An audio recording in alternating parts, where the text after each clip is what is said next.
ਦੋਸਤੋ ਹਰ ਇਨਸਾਨ ਆਪਣੀ ਜ਼ਿੰਦਗੀ ਦੇ ਵਿੱਚ ਬਹੁਤ ਮਿਹਨਤ ਕਰਦਾ ਹੈ, ਬਹੁਤ ਜੱਦੋ-ਜਹਿਦ ਕਰਦਾ ਹੈ। ਪਰ ਉਹਨਾਂ ਵਿੱਚੋਂ ਕੁਝ ਲੋਕ ਤਾਂ ਬਹੁਤ ਹੀ ਅਮੀਰ ਹੋ ਜਾਂਦੇ ਹਨ ਤੇ ਕੁਝ ਲੋਕ ਗਰੀਬ ਹੀ ਰਹਿ ਜਾਂਦੇ ਹਨ। ਤਾਂ ਐਸਾ ਕਿਉਂ ਹੁੰਦਾ ਹੈ?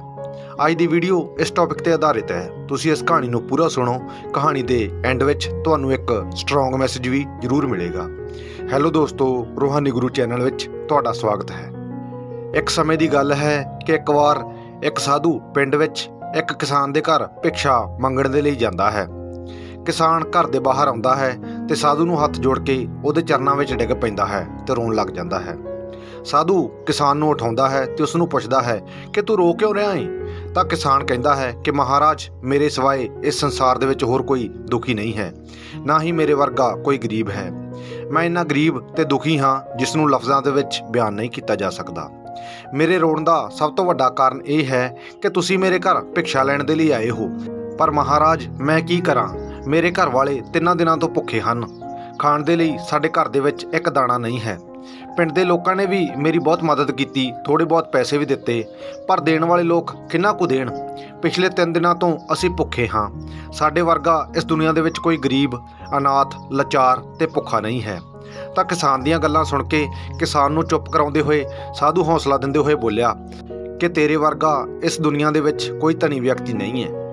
ਤੂੰ ਚਾਹੇ ਤਾਂ ਸਭ ਨੂੰ ਮਾਲਾ ਮਾਲ ਕਰ ਸਕਦਾ ਹੈ। ਤੂੰ ਚਾਹੇ ਤਾਂ ਇਹ ਸਾਰਾ ਪਿੰਡ ਖਰੀਦ ਸਕਦਾ ਹੈ। ਤੂੰ ਚਾਹੇ ਤਾਂ ਰੰਕ ਨੂੰ ਵੀ ਰਾਜਾ ਬਣਾ ਸਕਦਾ ਹੈ। ਐਸਾ ਤੇਰਾ ਸਮਰਥ ਹੈ। ਤੇਰੇ ਕੋਲ ਇੰਨੀ ਧਨ ਦੌਲਤ ਹੈ। ਤਾਂ ਸਾਧੂ ਦੀਆਂ ਗੱਲਾਂ ਸੁਣ ਕੇ ਕਿਸਾਨ ਬੋਲਿਆ ਕਿ ਮਹਾਰਾਜ, ਕਿਉਂ ਮੇਰਾ ਮਜ਼ਾਕ ਉਡਾ ਰਹੇ ਹੋ? ਨਾ ਮੇਰਾ ਕੋਈ ਸਮਰਥ ਹੈ, ਨਾ ਹੀ ਮੇਰੇ ਕੋਲ ਕੋਈ ਕਰਾਮਾਤ ਹੈ ਤੇ ਨਾ ਹੀ ਮੇਰੇ ਕੋਲ ਕੋਈ ਧਨ ਦੌਲਤ ਹੈ। ਨਾਲੇ ਜੇਕਰ ਮੇਰੇ ਕੋਲ ਧਨ ਦੌਲਤ ਹੁੰਦੀ ਤਾਂ ਕਿ ਮੈਂ ਖੁਦ ਤੇ ਆਪਣੇ ਪਰਿਵਾਰ ਨੂੰ ਕਦੇ ਭੁੱਖੇ ਮਰਨ ਦਿੰਦਾ? ਤੁਸੀਂ ਕੈਸੀਆਂ ਗੱਲਾਂ ਕਰ ਰਹੇ ਹੋ? ਮੇਰੀ ਤਾਂ ਕੁਝ ਵੀ ਸਮਝ ਨਹੀਂ ਆ ਰਿਹਾ। ਤੁਸੀਂ ਕਹਿ ਰਹੇ ਹੋ ਕਿ ਤੇਰੇ ਸਮਾਨ ਕੋਈ ਇਸ ਸੰਸਾਰ ਦੇ ਵਿੱਚ ਧਨੀ ਨਹੀਂ ਹੈ, ਪਰ ਮੈਂ ਸਮਝਦਾ ਹਾਂ ਕਿ ਮੇਰੇ ਵਰਗਾ ਕੋਈ ਗਰੀਬ ਨਹੀਂ ਹੈ, ਮੇਰੇ ਵਰਗਾ ਕੋਈ ਲਾਚਾਰ ਨਹੀਂ ਹੈ, ਤੇ ਇਹੀ ਸੱਚਾਈ ਹੈ। ਤੇ ਤੁਸੀਂ ਮੇਰੀ ਅਸਲ ਆਰਥਿਕ ਹਾਲਤ ਦੇ ਬਿਲਕੁਲ ਉਲਟ ਗੱਲ ਕਰ ਰਹੇ ਹੋ। ਮੇਰੀ ਤਾਂ ਕੁਝ ਵੀ ਸਮਝ ਨਹੀਂ ਆ ਰਿਹਾ। ਤਾਂ ਸਾਧੂ ਨੇ ਕਿਸਾਨ ਨੂੰ ਸ਼ਾਂਤ ਕਰਦੇ ਹੋਏ ਕਿਹਾ ਕਿ ਤੂੰ ਜਨਮ ਤੋਂ ਹੀ ਅਮੀਰ ਹੈ।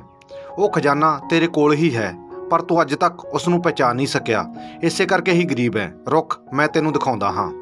ਤੇ ਫਿਰ ਇੰਨਾ ਕਹਿ ਕੇ ਸਾਧੂ ਨੇ ਕਿਸਾਨ ਦੇ ਘਰ ਵਿੱਚੋਂ ਇੱਕ ਪੁਰਾਣਾ ਪੱਥਰ ਚੁੱਕਿਆ ਤੇ ਉਸ ਨੂੰ ਪੁੱਛਿਆ ਕਿ ਇਹ ਕੀ ਹੈ? ਤਾਂ ਕਿਸਾਨ ਨੇ ਕਿਹਾ ਕਿ ਇਹ ਇੱਕ ਪੱਥਰ ਹੈ। ਪਰ ਸਾਧੂ ਨੇ ਕਿਹਾ ਕਿ ਮੈਂ ਇਸ ਨੂੰ ਪੱਥਰ ਨਹੀਂ ਮੰਨਦਾ। ਤਾਂ ਕਿਸਾਨ ਨੇ ਕਿਹਾ ਕਿ ਤੁਸੀਂ ਮੰਨੋ ਜਾਂ ਨਾ ਮੰਨੋ, ਪਰ ਜੇਕਰ ਤੁਸੀਂ ਕਹੋ ਤਾਂ ਮੈਂ ਹਜ਼ਾਰਾਂ ਲੋਕਾਂ ਤੋਂ ਇਹ ਕਹਾ ਦਿੰਦਾ ਹਾਂ ਕਿ ਇਹ ਇੱਕ ਸਧਾਰਨ ਪੱਥਰ ਹੈ, ਹੋਰ ਕੁਝ ਵੀ ਨਹੀਂ। ਤਾਂ ਫਿਰ ਸਾਧੂ ਨੇ ਕਿਸਾਨ ਨੂੰ ਕਿਹਾ ਕਿ ਤੂੰ ਹਜ਼ਾਰਾਂ ਲੋਕਾਂ ਦੀ ਸੁਣਨੀ ਹੈ ਜਾਂ ਮੈਨੂੰ ਜੋ ਪ੍ਰਤੱਖ ਦਿਖਾਈ ਦੇ ਰਿਹਾ ਹੈ ਤੂੰ ਉਸ ਨੂੰ ਸੱਚ ਮੰਨਣਾ ਹੈ? ਤਾਂ ਕਿਸਾਨ ਨੇ ਸਾਧੂ ਦੀ ਗੱਲ ਸੁਣ ਕੇ ਕਿਹਾ ਕਿ ਕੀ ਤੁਹਾਨੂੰ ਇਹ ਪੱਥਰ ਕੁਝ ਹੋਰ ਦਿਖਾਈ ਦੇ ਰਿਹਾ ਹੈ? ਤਾਂ ਸਾਧੂ ਨੇ ਕਿਹਾ, ਹਾਂ, ਮੈਨੂੰ ਇਹ ਕੁਝ ਹੋਰ ਹੀ ਦਿਸ ਰਿਹਾ ਹੈ। ਤਾਂ ਕਿਸਾਨ ਨੇ ਸਾਧੂ ਨੂੰ ਕਿਹਾ ਕਿ ਮਹਾਰਾਜ, ਇਹ ਪੱਥਰ ਕਈ ਸਾਲਾਂ ਤੋਂ ਸਾਡੇ ਘਰ ਵਿੱਚ ਹੀ ਐਵੇਂ ਰੁਲਦਾ ਪਿਆ ਹੈ, ਪਰ ਜੇਕਰ ਤੁਹਾਨੂੰ ਇਹ ਪੱਥਰ ਨਹੀਂ ਦਿਖਾਈ ਦੇ ਰਿਹਾ ਤਾਂ ਇਸ ਦੇ ਵਿੱਚ ਤੁਹਾਡੀ ਦ੍ਰਿਸ਼ਟੀ ਦਾ ਦੋਸ਼ ਹੈ, ਕਿਉਂਕਿ ਇਹ ਅਸਲ ਵਿੱਚ ਹੈ ਤਾਂ ਇੱਕ ਸਧਾਰਨ ਪੱਥਰ ਹੀ। ਤਾਂ ਕਿਸਾਨ ਦੀ ਗੱਲ ਸੁਣ ਕੇ ਸਾਧੂ ਨੇ ਕਿਹਾ ਕਿ ਇਸ ਦੇ ਵਿੱਚ ਮੇਰੀ ਦ੍ਰਿਸ਼ਟੀ ਦਾ ਦੋਸ਼ ਨਹੀਂ ਹੈ, ਬਲਕਿ ਤੇਰੀ ਗਲਤਫਹਿਮੀ ਹੈ, ਤੇਰੀ ਦ੍ਰਿਸ਼ਟੀ ਦਾ ਦੋਸ਼ ਹੈ। ਤੂੰ ਕਦੇ ਪਾਰਸ ਪੱਥਰ ਦਾ ਨਾਮ ਸੁਣਿਆ ਹੈ? ਤਾਂ ਕਿਸਾਨ ਨੇ ਕਿਹਾ ਕਿ ਹਾਂ ਮਹਾਰਾਜ, ਸੁਣਿਆ ਹੈ, ਉਸ ਦੇ ਪ੍ਰਭਾਵ ਦੇ ਬਾਰੇ ਵਿੱਚ ਵੀ ਸੁਣਿਆ ਹੈ। ਤਾਂ ਸਾਧੂ ਨੇ ਪੁੱਛਿਆ ਕਿ ਕੀ ਸੁਣਿਆ ਹੈ? ਤਾਂ ਕਿਸਾਨ ਨੇ ਕਿਹਾ ਕਿ ਮੈਂ ਸੁਣਿਆ ਹੈ ਕਿ ਜੇਕਰ ਲੋਹੇ ਨੂੰ ਪਾਰਸ ਪੱਥਰ ਛੂਹ ਲਵੇ ਤਾਂ ਉਹ ਸੋਨਾ ਬਣ ਜਾਂਦਾ ਹੈ। ਤਾਂ ਸਾਧੂ ਨੇ ਕਿਸਾਨ ਨੂੰ ਕਿਹਾ ਕਿ ਅਸਲ ਵਿੱਚ ਇਹ ਉਹੀ ਪਾਰਸ ਪੱਥਰ ਹੈ। ਕੀ ਤੇਰੇ ਘਰ ਵਿੱਚ ਕੋਈ ਲੋਹੇ ਦਾ ਬਰਤਨ ਹੈ? ਤਾਂ ਕਿਸਾਨ ਨੇ ਕਿਹਾ ਕਿ ਹਾਂ ਮਹਾਰਾਜ। ਤਾਂ ਸਾਧੂ ਨੇ ਕਿਹਾ ਕਿ ਤੂੰ ਲੋਹੇ ਦਾ ਬਰਤਨ ਲੈ ਕੇ ਆ, ਆਪਾਂ ਇਸ ਪਾਰਸ ਪੱਥਰ ਦੇ ਨਾਲ ਲੋਹੇ ਦੇ ਬਰਤਨ ਨੂੰ ਛੁਆ ਕੇ ਦੇਖਦੇ ਹਾਂ। ਤੇ ਫਿਰ ਉਹ ਕਿਸਾਨ ਆਪਣੇ ਘਰ ਦੇ ਵਿੱਚੋਂ ਕੁਝ ਲੋਹੇ ਦੇ ਬਰਤਨ ਲੈ ਕੇ ਆਇਆ। ਸਾਧੂ ਨੇ ਬਰਤਨਾਂ ਦੇ ਨਾਲ ਪਾਰਸ ਨੂੰ ਛੁਆਇਆ ਤਾਂ ਉਹ ਸੋਨਾ ਬਣ ਗਏ। ਇਹ ਦੇਖ ਕੇ ਕਿਸਾਨ ਖੁਸ਼ ਹੋ ਗਿਆ। ਫਿਰ ਉਸ ਦੇ ਘਰ ਵਿੱਚ ਜਿੰਨੇ ਵੀ ਲੋਹੇ ਦੇ ਬਰਤਨ ਸਨ ਉਹ ਸਭ ਲੈ ਕੇ ਆ ਗਿਆ। ਸਾਧੂ ਨੇ ਸਾਰੇ ਬਰਤਨਾਂ ਦੇ ਨਾਲ ਪਾਰਸ ਨੂੰ ਛੁਆ ਕੇ ਸੋਨਾ ਬਣਾ ਦਿੱਤਾ। ਤੇ ਫਿਰ ਕਿਸਾਨ ਸਾਧੂ ਦੇ ਕੋਲ ਜੋ ਲੋਹੇ ਦੀ ਚੀਜ਼ ਲੈ ਕੇ ਆਇਆ, ਉਹਨਾਂ ਸਭ ਚੀਜ਼ਾਂ ਦੇ ਨਾਲ ਸਾਧੂ ਨੇ ਪਾਰਸ ਨੂੰ ਛੁਆ ਕੇ ਸੋਨਾ ਬਣਾ ਦਿੱਤਾ। ਤੇ ਫਿਰ ਸਾਧੂ ਨੇ ਕਿਸਾਨ ਨੂੰ ਉਹ ਪੱਥਰ ਦਿਖਾਉਂਦੇ ਹੋਏ ਪੁੱਛਿਆ ਕਿ ਹੁਣ ਦੱਸ, ਕੀ ਇਹ ਪੱਥਰ ਹੈ ਜਾਂ ਪਾਰਸ ਹੈ? ਤਾਂ ਕਿਸਾਨ ਨੇ ਕਿਹਾ, ਮਹਾਰਾਜ, ਇਹ ਤਾਂ ਪਾਰਸ ਹੈ। ਤਾਂ ਸਾਧੂ ਨੇ ਕਿਹਾ ਕਿ ਜੇਕਰ ਤੈਨੂੰ ਕੋਈ ਹੋਰ ਆਦਮੀ ਕਹੇ ਕਿ ਇਹ ਪਾਰਸ ਨਹੀਂ ਹੈ ਬਲਕਿ ਸਧਾਰਨ ਪੱਥਰ ਹੈ, ਕੀ ਤੂੰ ਮੰਨ ਲਵੇਂਗਾ? ਤਾਂ ਕਿਸਾਨ ਨੇ ਕਿਹਾ, ਨਹੀਂ ਮਹਾਰਾਜ। ਤਾਂ ਸਾਧੂ ਨੇ ਕਿਸਾਨ ਤੋਂ ਪੁੱਛਿਆ ਕਿ ਹੁਣ ਤੂੰ ਦੱਸ कि तेरे समान इस संसार दे विच कोई धनी इंसान है? तां किसान ने कहा कि नहीं है महाराज। तो फिर साधु ने किसान नूं कहा कि जेकर तूं हुण चाहे तां हज़ारां लोकां नूं धनी बना सकदा है, उन्हां दी गरीबी, लाचारी ते भुखमरी नूं खत्म कर सकदा है। साधु ने किसान तो पुछया कि हुण तूं मैनूं इह दस कि इह पत्थर तेरे घर विच पिया सी या फिर मैं इसनूं कितों बाहरों लैके आया हाँ? तां किसान ने कहा कि नहीं महाराज, इह तां मेरे घर विच ही कई सालों तो रुलदा पिया सी, पर मैनूं इस दे गुणां दे बारे विच पता नहीं सी। इसे लई मैं दुखी सी, गरीब सी, लाचार सी ते भुखमरी तो तंग सी। किन्ना भागा सी मैं जिस दे घर विच ही गंगा वह रही सी, पर मैं पानी दी बूंद बूंद दे लई बाहर भटकदा फिर रिहा सी। दोस्तों, यही तत्त, यही परदा उस परमात्मा, उहदी किरपा ते इंसान दे विचकार हुंदा है।